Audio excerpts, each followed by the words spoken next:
Assalamualaikum warahmatullahi wabarakatuh. Bismillah, alhamdulillah, wassalatu wassalamu ala rasulillah Sayyidina wa maulana Muhammad ibni Abdillahi sallallahu alaihi wasallam wa ala alihi wa sahbihi wa mawalah. Amma ba'du, kaum muslimin wal muslimat, para pendengar Sobat Rama yang dirahmati Allah. Dunia yang kita kenal seolah-olah berada dalam genggaman manusia, tetapi yang namanya dunia tetaplah sementara dan tidak akan kekal. Sebelum kita lahir di dunia yang fana ini, dan posisi kita masih berada dalam perut sang ibu, Allah Ta'ala telah menentukan rizki kita, amal kita, dan ajal kita nanti. Allah Subhanahu wa Ta'ala telah menentukan rizki kita yang akan memberikan kita semua apa yang kita butuhkan. Ini termasuk semua kebutuhan yang kita butuhkan untuk hidup dan sejahtera. Seperti yang sering kita dengar dari petuah orang tua, yaitu sandang, pangan, dan papan. Dan kita harus berterima kasih, bersyukur kepada Allah Subhanahu wa Ta'ala atas rizki yang telah Allah berikan. Dan tentu kita harus bisa mengelola, mentasarrufkan agar kemudian rizki kita tidak jadi penghambat kita dalam beribadah kepada Allah Subhanahu wa Ta'ala, tapi justru menjadi penopang dalam menjalankan perintah-perintah Allah. Para pendengar yang dirahmati Allah, Allah Ta'ala juga telah menentukan amal kita, aktivitas kita, atau tindakan kita yang akan mempengaruhi ajal kita nanti. Ini termasuk amal yang baik dan amal yang buruk yang akan mempengaruhi kita sampai ke hari kiamat. Kita juga harus berhati-hati dalam melakukan amal kita, karena amal yang baik akan membawa kita ke hari kiamat dengan kebebasan dan kebahagiaan. Sedangkan amal yang buruk akan membawa kita ke hari kiamat dengan kekurangan dan kehilangan. Lalu kemudian Allah Ta'ala juga telah menentukan ajal kita nanti, yang akan menentukan ketika kita akan mati. Ini adalah salah satu aspek yang paling penting dari kehidupan, dan kita harus menyadari bahwa kita tidak akan tetap hidup di dunia selama-lamanya. Dunia memang sementara, namun tak banyak orang yang menyadari hal tersebut. Mereka justru menghabiskan seluruh waktunya untuk mengejar dunia, seakan takut kehilangan rizki, sampai tak tersisa lagi waktu untuk beribadah. Kehidupan dunia memang harus seimbang antara menjaga hubungan dengan Allah atau hablum minallah, dan hubungan dengan manusia atau hablum minannas. Manusia tidak boleh meninggalkan kewajiban sosialnya kepada sesama.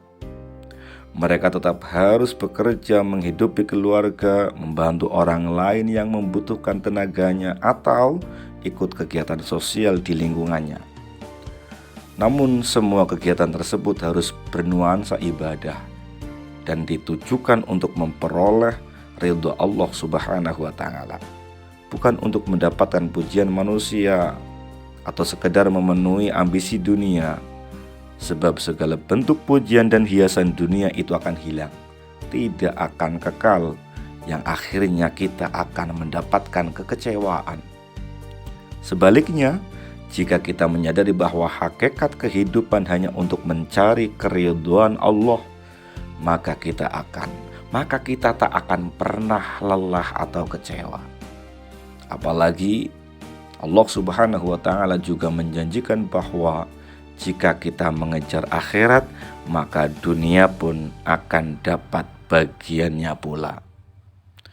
Seseorang berkata pernak-pernik, dunia bagaikan bunga yang sedang mekar, yang setiap orang ingin mendekat lalu memetiknya. Namun ketika bunga itu dipetik, ia akan segera layu kemudian ditinggalkan. Begitu juga dengan pernak-pernik dunia. Ketika pernak-pernik dunia itu baru didapatkan, tentu akan dirawat, akan dieman-eman, Tapi giliran pernak-pernik itu menjadi usang, telah rusak, ia akan dibiarkan dan ditumpuk di dalam gudang. Kita harus ingat bahwa harta yang kita makan akan menjadi kotoran, harta yang kita pakai akan menjadi rongsokan, dan harta yang kita tinggalkan akan menjadi rebutan yang akan dibagi-bagi oleh ahli waris, menjadi warisan.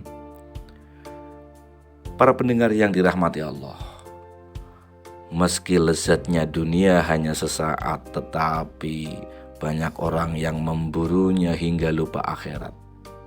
Seharusnya dunia dan akhirat tidak boleh dipisahkan karena keduanya merupakan bagian hidup yang berkelanjutan. Maka jadikan dunia sebagai ladang akhirat. Artinya, ketika masih hidup di dunia, menanamlah benih-benih kebaikan yang kelak bisa dipanen di akhirat. Syekh Al-Imam Ghazali berkata, "Ad-dunya mazra'atul akhirah." Dunia adalah ladang akhirat. Maka setiap yang diciptakan oleh Allah di dunia bisa untuk dijadikan bekal menuju akhirat. Ini merupakan hikmah yang dapat kita lakukan dalam ibadah puasa Ramadan tentunya, yang membawa kita kepada Allah Subhanahu wa Ta'ala dan membantu kita menjadi lebih berpikir positif dan selalu berdoa.